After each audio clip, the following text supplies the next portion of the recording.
할렐루야. 네, 하나님 말씀 보겠습니다. 요한복음 16장 25절에서 33절까지 말씀 함께 읽도록 하겠습니다. 요한복음 16장 25절에서 33절까지 말씀입니다.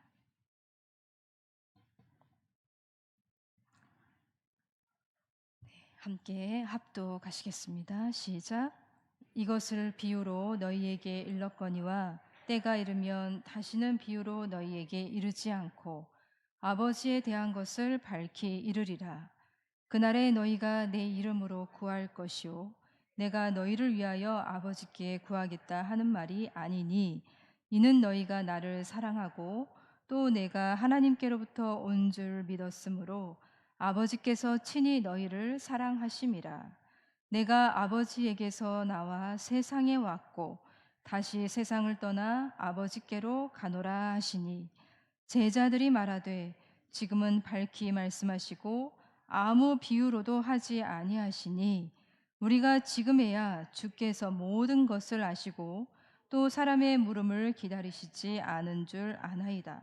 이로써 하나님께로부터 나오심을 우리가 믿사옵나이다. 예수께서 대답하시되 이제는 너희가 믿느냐? 보라, 너희가 다 각각 제 곳으로 흩어지고 나를 혼자 둘 때가 오나니 벌써 왔도다. 그러나 내가 혼자 있는 것이 아니라 아버지께서 나와 함께 계시느니라. 이것을 너희에게 이르는 것은 너희로 내 안에서 평안을 누리게 하려 함이라. 세상에서는 너희가 환난을 당하나 담대하라. 내가 세상을 이기었노라. 아멘.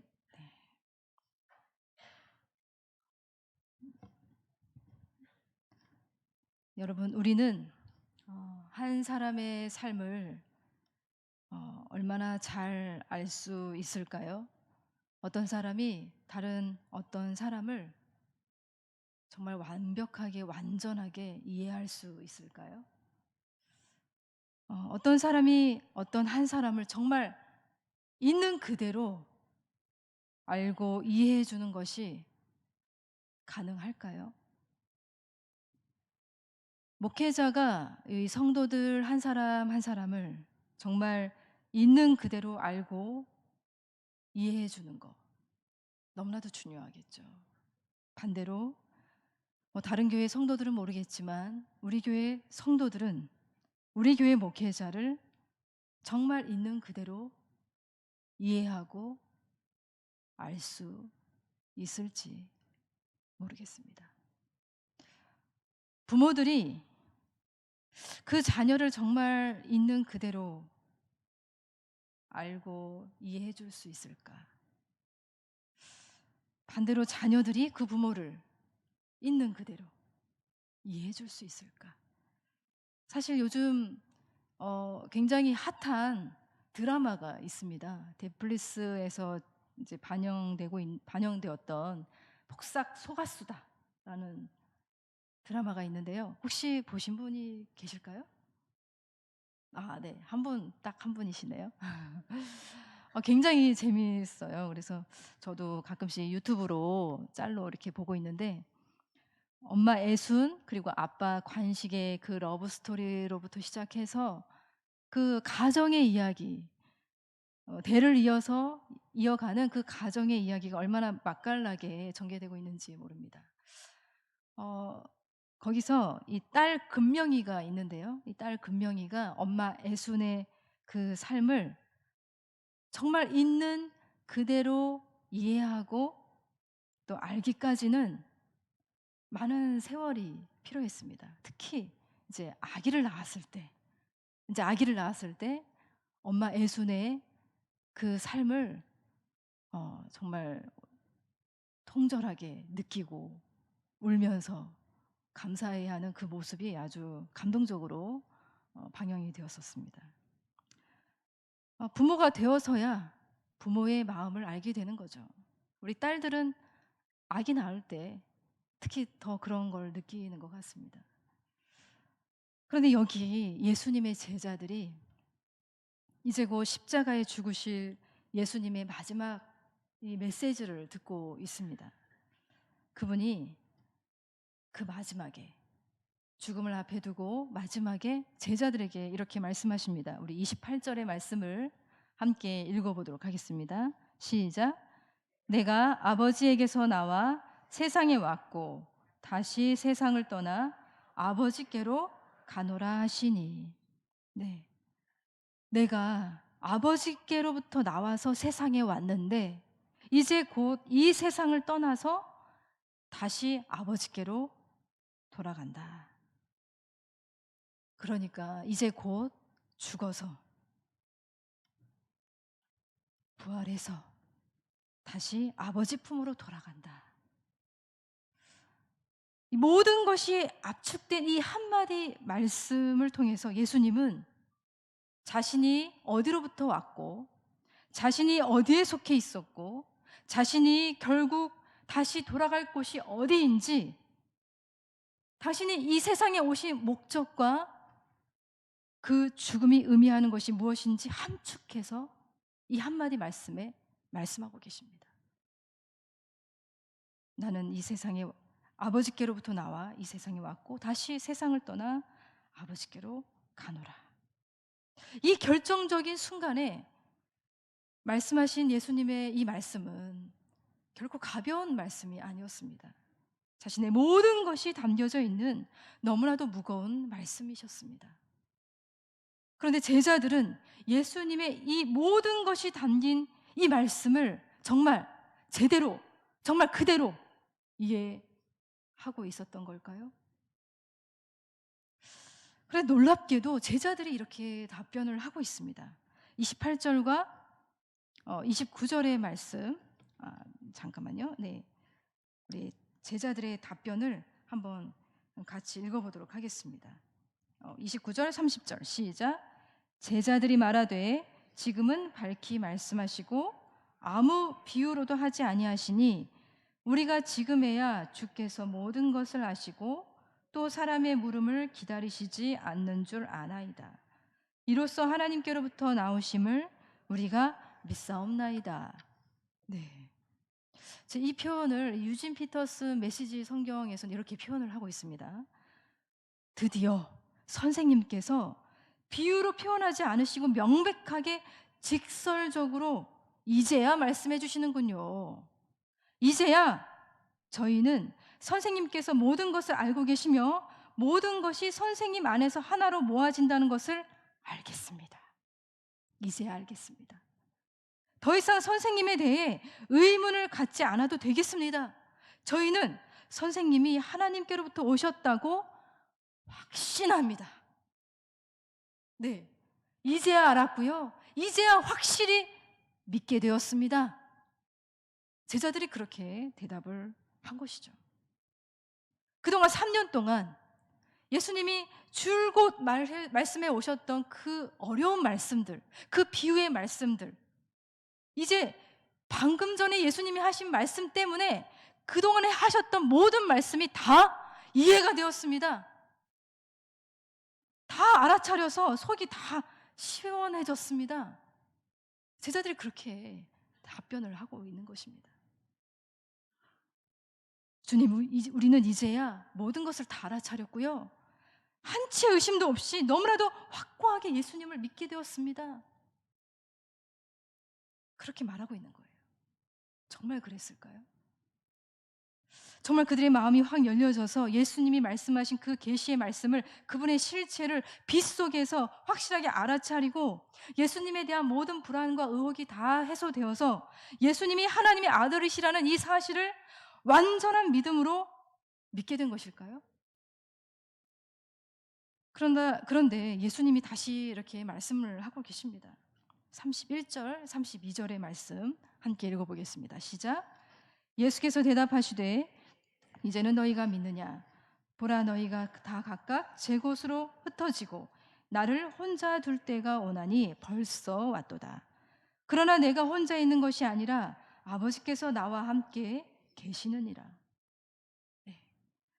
자, 예수님은 다 알고 계셨습니다. 그들이 이제야 알겠습니다, 이제야 믿겠습니다 라고 말하는 그 순간에도 아직은 사실 다 이해하지 못했고 아직은 제대로 믿지 못하고 있다는 사실을 예수님은 다 알고 계셨습니다. 그들이 말하고 있는 그 믿음도 결국 예기치 않은 어떤 상황 속으로 빨려 들어가면 그 믿음들은 결국 다 제각각 흩어지고 마는 그런 믿음이라는 거. 결국 예수님을 혼자 버려두고 마는 그런 믿음일 뿐이라는 것을 예수님은 알고 계셨어요. 그리고 말씀하시죠. 이제 그때가 벌써 왔도다. 그런데 여러분, 이 말씀을 우리가 오해하면 안 돼요.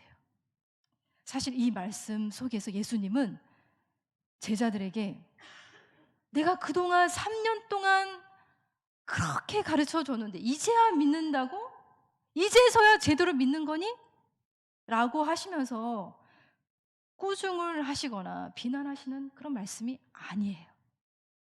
여러분, 이 말씀은 오히려 예수님이 결국 믿음이 약해서 자신을 버리게 될 그 제자들의 이제 폭풍처럼 쏟아지게 되는 그 고난의 시간을 염려하시면서 하시는 말씀이에요. 그러니까 이런 말씀인 거예요. 너희들이 나를 믿는다고 해도 나를 버리게 될 거야. 그런데 걱정하지 마. 나는 혼자 있는 것이 아니라 아버지께서 나와 함께 계셔. 그러니까 너희들 너무 걱정하지 마. 너무 걱정하지 마. 너희들이 나를 버리고 떠나면 나를 사랑하는 너희들이 스스로 괴로워하고 그 작은 믿음조차도 흔들리게 될 텐데 너무 자책하지 마. 나는 홀로 있지 않아. 아버지가 함께 계셔. 지금 예수님은 비난이 아니라 위로를 주시는 것이고 정죄가 아니라 격려를 불어넣어 주시고 계시는 거예요. 주님은 그 누구보다 제자들을 정말 있는 그대로 이해해 주셨어요. 정말 그 수준 그대로 받아주셨습니다. 자신 앞에 무슨 일이 펼쳐질지 아무것도 모르는 그 제자들, 그들이 고백한 그 연약한 믿음조차도 받아주셨고 알아주셨고 견뎌주셨습니다. 견디신 거예요. 그 연약한 믿음을 예수님이 견뎌주신 거예요.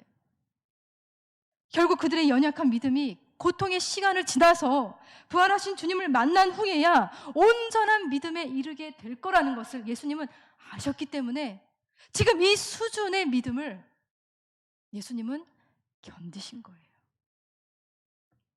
여러분, 우리도 지금 어느 정도의 어떤 수준의 믿음을 가지고 주님 앞에 나왔습니까? 내가 주님 믿습니다.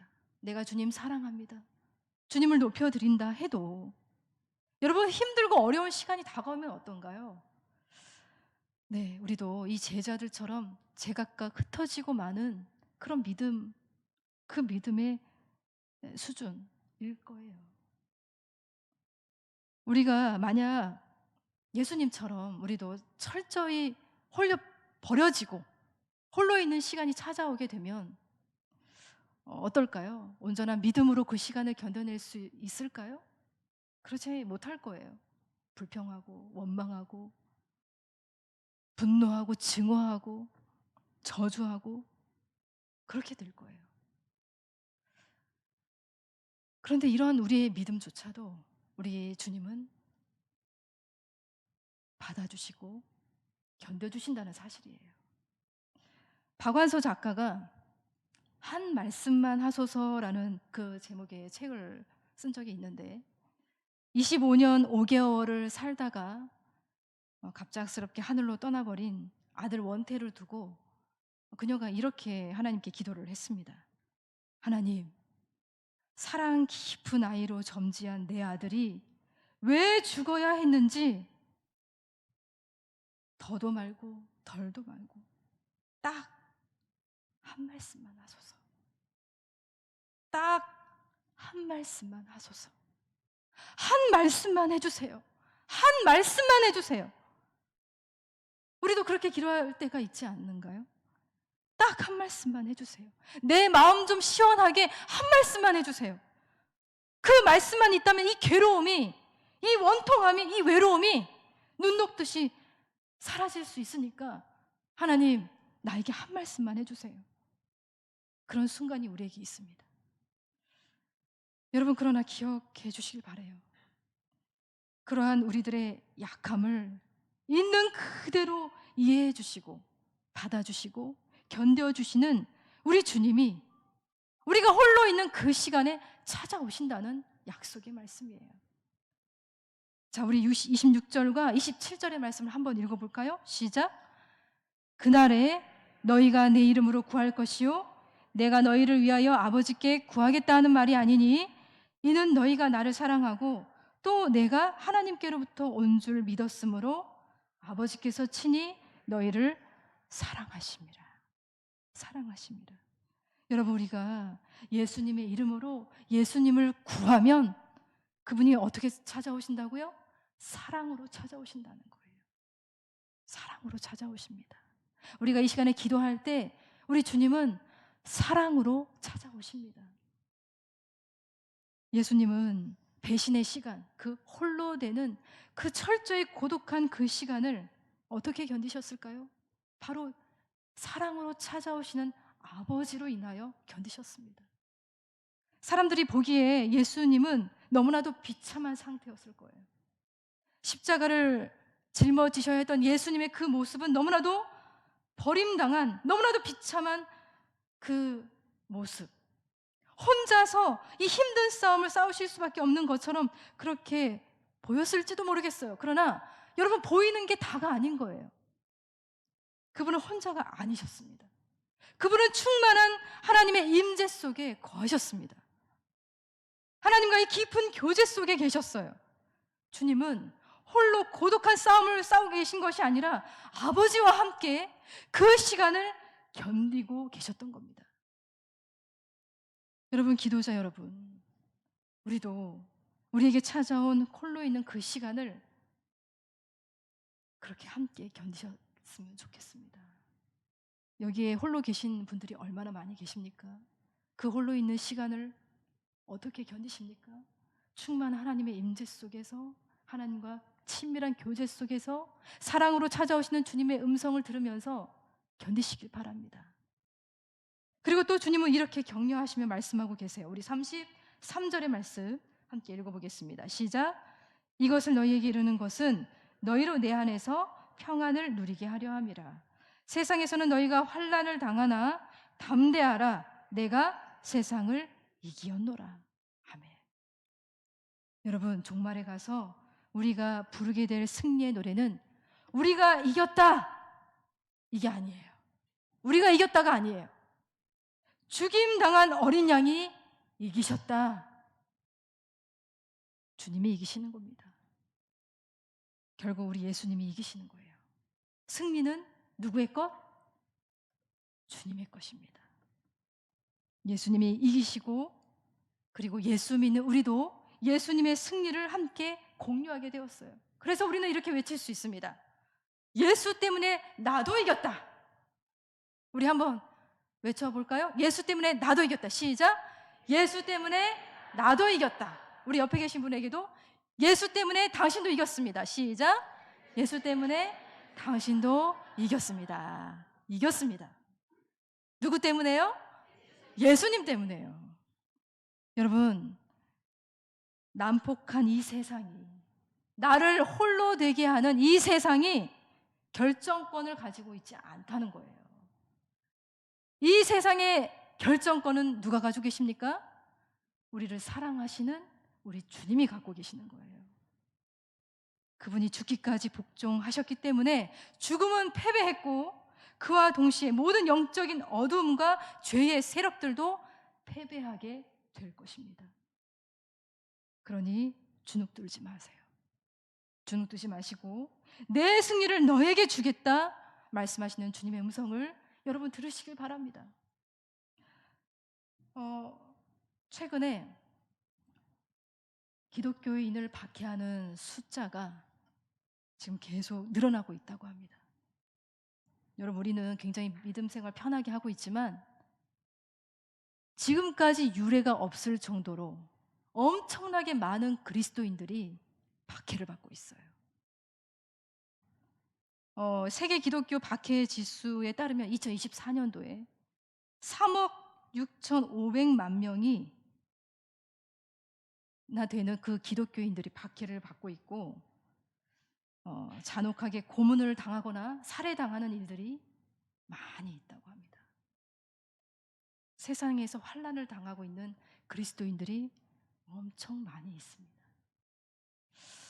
제 친구 목사님이 미얀마에서 이제 선교 활동을 하고 계시는데, 얼마 전 미얀마 지진이 일어났죠. 7.7 정도의 이 미얀마 지진 사태로 인해서 굉장히 혼란 속에 있는데, 그 미얀마 지역에 지진이 일어난 그 지역이 그 선교사님이 선교 사역을 하셨던 곳이었어요. 그래서 너무 급한 마음에 제가 새벽에 이제 문자를 보냈더니, 다행히도 선교사님 가정이 비자 문제 때문에 잠시 그 지역을 나와 있었던 상태여서 안전하다는 소식을 듣게 되었습니다. 근데 지금도 연락이 되지 않는다고 해요. 그곳에 기독교인들이 0.1%밖에 안 되거든요. 근데 거기에 교회를 세우고 세례 받는 자들을 세웠는데, 제자들을 양성했는데, 그 교회 소식을 지금까지도 들을 수 없다고 해요. 환난을 당하고 있습니다. 굉장히 어려운 상황이에요. 기도해야 되는 상황입니다. 여러분, 예수님이 세상에서 환난을 당하지만 담대하라, 내가 세상을 이겼다라고 하는 이 말씀이 이제 곧 배반할 이 제자들의 귀에도 울려 퍼졌다는 사실을 우리는 좀 유심히 바라봐야 돼요. 여러분, 지금 우리의 귀에도 이 말씀이 울려 퍼지고 있다는 것은 더 깊은 의미를 가지고 있다는 것을 우리는 기억해야 됩니다. 지금 우리의 상태가, 지금 우리의 연약한 믿음이 마지막이 아니라는 거예요. 제자들의 그 배반이 그들의 마지막이 아니라, 결국 그들이 부활하신 예수님 만나고 성령 충만해져서 예수 복음을 전하는 믿음으로 새로워지기까지 예수님이 기다리시기 때문에 지금도 말씀하시는 거예요. 환난을 당하지만 담대하라, 내가 세상을 이겼다. 그 승리를 미리 맛보라고 주님이 지금 우리에게도 말씀하고 계시는 겁니다. 그 말씀 붙들고 우리는 기도해야 돼요. 우리의 믿음이 더 완전해지기까지, 그리고 이 세상에 아직도 복음을 듣지 못한 자들의 믿음이 세워지도록 우리는 기도해야 합니다. 그리고 또 이런 약속을 하고 계시죠. 너희로 내 안에서 평안을 누리게 하려 함이라. 결국 평안을 주시고 우리에게 승리를 주실 우리 주님이 계시다는 것을 우리는 잊지 마셔야 할 것 같습니다. 어떠한 시간이든 우리에게 주어진 시간, 주님과 함께 십자가를 지고 통과할 수 있기를 바랍니다. 주님의 그 충만한 임재 속에서 혼자가 아니라 우리 주님과 함께 힘차게 우리에게 주어진 삶을 걸어갈 수 있기를 여러분 축복합니다.